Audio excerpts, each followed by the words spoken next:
Hey guys, my name is Femi Ojayemi, and in this video I'm going to be showing you how to properly partition your hard drive or SSD in Windows 10. There are a few different methods to doing this, but in today's video I'll be showing you guys two methods in which you can.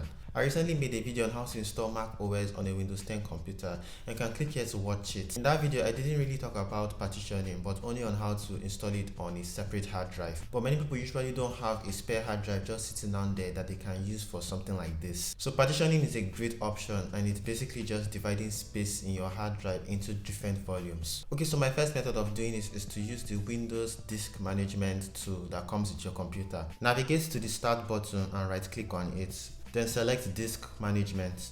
Once in Disk Management, you will see a list of drives as well as their separate volumes. Some of them are just partitions Windows has already created for recovery and the EFI. What we are going to do first is to shrink the main volume of the drive you want to partition. Select the main volume of the drive you want to partition. Mine is disk 0 with the storage space of 237 GB. Right click on it and click Shrink Volume. A dialog box will open, and at the top you will see that our total size before we shrink is 240,000 megabytes. Next is the size of available shrink space. Mine is 80 GB. That means I can partition my drive up to 80 GB. So input the amount of space you want to partition. I'm just going to shrink it down to 5 GB. And remember, it's in megabytes, so you have to times it by 1000 to convert it from gigabytes to megabytes. Hit shrink and let it shrink down the space for you. It might take a while to shrink depending on the amount of space you partition. When it's done, you'll see the space that has been allocated. What you're going to do next is to create a volume. So select the partition you just allocated and right click it. Select New Simple Volume.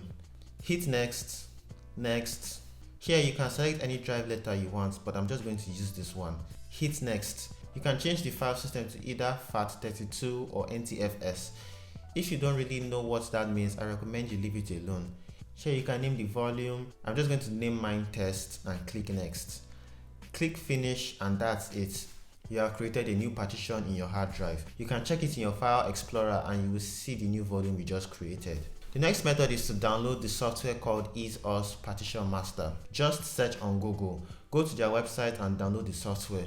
They have a free version and a paid one, but the free one will work just fine.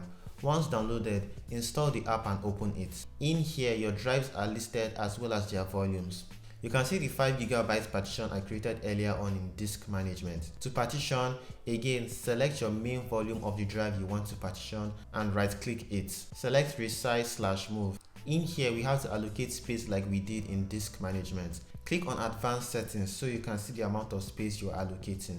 Then drag this slider to the left until you're satisfied with the amount of space you want to allocate. I'm just going to drag it to around 5 GB again and select OK.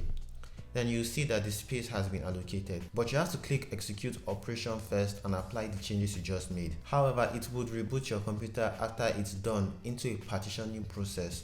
Make sure your computer is plugged into a power source so that you don't run into any errors. When it's done and rebooted, open EaseUS again and right click on the newly allocated space, then select Create. Again, you can select any drive letter you want and name it to anything you want. Hit OK, and that's it.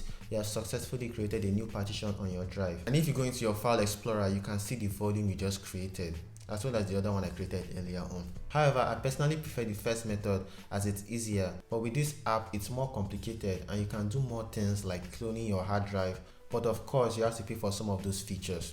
Okay guys, so that was it for this video. If it was helpful, make sure to give it a like. I post new videos like this every Mondays and Fridays, so subscribe so that you don't miss out on them. Thanks for watching, and I'll see you guys next time. Bye.